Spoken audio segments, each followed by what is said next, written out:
Do you want to make a girl fall madly in love with you through your penis game? Do you want to turn her into your own personal stalker?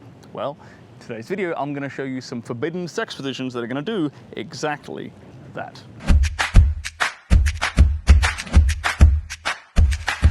My name is Stirling Cooper, award-winning adult film star, former high-class male companion. Welcome to my YouTube channel. Now, I've mentioned on this channel before that one of the best ways to stand out in a woman's mind, to make her see you as one of her best lovers she's ever had, is to give her an experience she's never had before. To stand out from all the other guys who are doing the same regular old boring shit in the bedroom, right? Well, that can be a bit hard to figure out, honestly. It's not like you can sit her down and take a survey of all the different sexual experiences she's had, because one, she's not going to remember, and two, she's not going to be honest with you anyway, even if she could remember. So figuring out what she hasn't had done to her before can be a bit hit or miss. So here's what I want you to do instead. Instead, you're going to inject spontaneity and passion into what would otherwise be pretty regular, ordinary sex acts to spice them up and make you stand out. So you're going to do something she's done before, but in a way that she's never had it done to her before. And that's how you're going to stand out. So for those of you who are more athletically inclined, what I want you to try is doing sex in a standing up position. If you're capable of picking your woman up and holding her up like this, doing a standing missionary like this position where she's literally being held off the ground by you, that's basically missionary position. Feels kind of exactly the same as regular missionary position, right? But it's so psychologically different in her mind.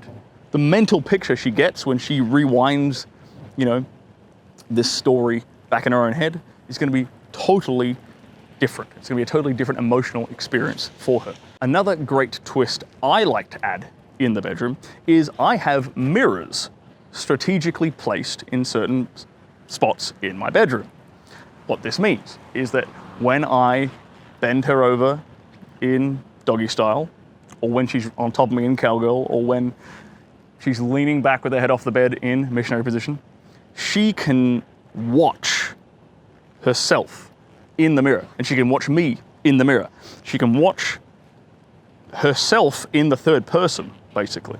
She's watching her own live, real life porno, in a way, by looking at what's going on in the mirror. This adds a totally different emotional element to the sex itself. And you can play into that. You can tell her to look at herself. You can tell her to look at you in the mirror, through the reflection, right? Rather than looking you directly in the eyes this way, you can get her to look at you through the mirror. It just adds so many different psychological layers to the experience for her. You can also take her back in time, and you can do this by relying on some tropes that most women have probably experienced at some point in their life. And what I mean by that is have sex with her in the car. Drive the car to a secluded spot, drive it to a lookout.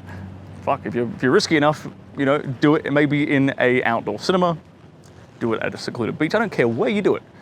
But having sex in the car is one of those kind of romantic Hollywood kind of tropes that plays on a lot of women's fantasies, and it's very spontaneous, it's very passionate, it doesn't appear, planned and boring and contrived, right?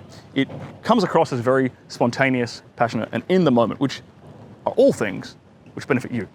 Now, if you want to step things up another notch, what you can do is take things out of the car and go out and explore public places and engage in sexual activities in public places where there's the potential danger of you getting caught. Obviously, don't get caught, don't go to jail, you moron. Do these things with a degree of intelligence. Don't do them in front of people, don't do them in a crowded place. Find a secluded spot on the beach, find a secluded spot in a national park somewhere, right? Somewhere where you know that there's a balance between it feels risky, it feels like you're in public, it feels like you could be caught, or at least it feels like that way to her. That's the key part, right? But you know that you're not going to be caught because you've done your homework, you're thinking, you're aware of how far away people are, you're aware of what can be seen if you start to engage in sex acts, right? So balance those two things, get her excitement up, but stay safe, and then you can engage in public sexual activities. Now, some women might not be up for such a daring sex act, but there's a way that you can learn to lead her into far more kinkier dirtier things in the bedroom. And I teach you exactly how to right here.